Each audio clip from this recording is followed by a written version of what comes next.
AP రాజకీయాలపై ఢిల్లీలో క్షణక్షణం ఉత్కంఠ రేగుతుంది.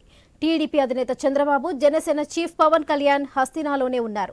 గత రాత్రి బీజేపీ అగ్రనేతలు అమిత్ షా, జేపీ నడ్డాలతో సమావేశమైన ఇద్దరు నాయకులు కాసేపట్లో మళ్లీ భేటీ అవుతున్నారు. ఎన్డీఏలోకి టీడీపీ రీఎంట్రీ కన్ఫర్మ్ అయింది. అధికారికంగా ప్రకటనే మిగిలింది. ఏపీలో బీజేపీ, జనసేనకు కలిపి 8 ఎంపీ, 30 అసెంబ్లీ సీట్లు ఇస్తారని తెలుస్తుంది. ఇప్పటికే జనసేనకు 24 అసెంబ్లీ సీట్లు ఇవ్వడంతో బీజేపీకి 6 అసెంబ్లీ నియోజకవర్గాలు ఇస్తారా లేక జనసేన తన కోటాను ఇంకా కుదించుకుంటుందా అనేది తెలియాల్సి ఉంది. అలాగే టీడీపీ, జనసేన తొలి జాబితా విడుదల సమయంలో జనసేనకు 3 ఎంపీ సీట్లు ఇస్తున్నట్లు ప్రకటించారు. ఇప్పుడు బీజేపీ, జనసేనకు మొత్తం 8 ఎంపీ సీట్లు, అంటే జనసేనకు ఇచ్చిన 3 ఎంపీ సీట్లు పోగా మరో 5 లోక్సభ సీట్లు బీజేపీకి ఇస్తారా అనేది స్పష్టత రావాల్సి ఉంది. అలాగే బీజేపీ, జనసేనకి ఇస్తున్న 8 లోక్సభ నియోజకవర్గాలు ఏంటనేది కాసేపట్లో జరిగే సమావేశంలో ఫైనల్ చేస్తారని తెలుస్తుంది.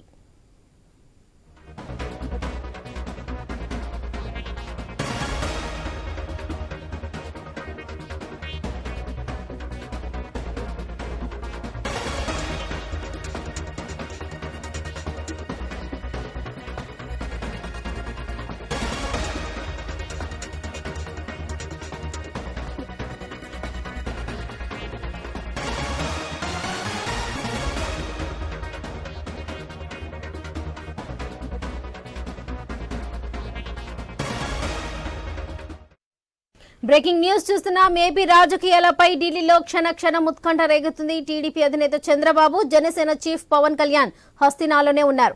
గత రాత్రి బీజేపీ అగ్రనేతలు అమిత్ షా, జేపీ నడ్డాలతో సమావేశమైన ఇద్దరు నాయకులు కాసేపట్లో మళ్లీ భేటీ అవుతున్నారు. ఎన్డీఏలోకి టీడీపీ రీఎంట్రీ కన్ఫర్మ్ అయింది. అధికారికంగా ప్రకటనే మిగిలింది. ఏపీలో బీజేపీ, జనసేనకు కలిపి 8 ఎంపీ, 30 అసెంబ్లీ సీట్లు ఇస్తారని తెలుస్తుంది. ఇప్పటికే జనసేనకు 24 అసెంబ్లీ సీట్లు ఇవ్వడంతో బీజేపీకి 6 అసెంబ్లీ నియోజకవర్గాలు ఇస్తారా లేక జనసేన తన కోటాను ఇంకా కుదించుకుంటుందా అనేది తెలియాల్సి ఉంది.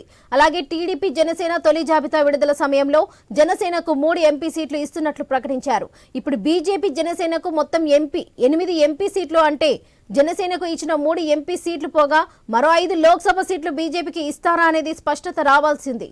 అలాగే బీజేపీ, జనసేనకు ఇస్తున్న 8 లోక్సభ నియోజకవర్గాలు ఏంటనేది కాసేపట్లో జరిగే సమావేశంలో ఫైనల్ చేస్తారని తెలుస్తుంది.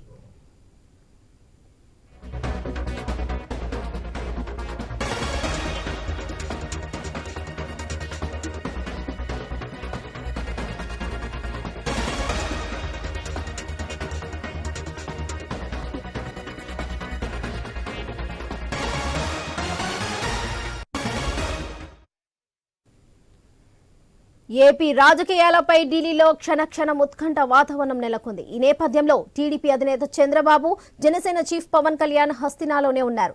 గత రాత్రి బీజేపీ అగ్రనేతలు అమిత్ షా, జేపీ నడ్డాలతో సమావేశమైన ఇద్దరు నాయకులు కాసేపట్లో మళ్లీ భేటీ అవుతున్నారు. ఎన్డీఏలోకి టీడీపీ రీఎంట్రీ కన్ఫర్మ్ అయింది. అధికారికంగా ప్రకటనే మిగిలింది. ఏపీలో బీజేపీ, జనసేనకు కలిపి 8 ఎంపీ, 30 అసెంబ్లీ సీట్లు ఇస్తారని తెలుస్తుంది. ఇప్పటికే జనసేనకు 24 అసెంబ్లీ సీట్లు ఇవ్వగా బీజేపీకి 6 అసెంబ్లీ నియోజకవర్గాలు ఇస్తారా లేక జనసేన తన కోటాను ఇంకా కుదించుకుంటుందా అనేది తెలియాల్సి ఉంది. అలాగే టీడీపీ, జనసేన తొలి జాబితా విడుదల సమయంలో జనసేనకు 3 ఎంపీ సీట్లు ఇస్తున్నట్లు ప్రకటించారు. ఇప్పుడు బీజేపీ, జనసేనకు మొత్తం 8 ఎంపీ సీట్లు, అంటే జనసేనకు ఇచ్చిన 3 ఎంపీ సీట్లు పోగా మరో 5 లోక్సభ సీట్లు బీజేపీకి ఇస్తారా అనేది స్పష్టత రావాల్సి ఉంది. అలాగే బీజేపీ, జనసేన ఇస్తున్న 8 లోక్సభ నియోజకవర్గాలు ఏంటనేది కాసేపట్లో జరిగే సమావేశంలో ఫైనల్ చేస్తారని తెలుస్తుంది.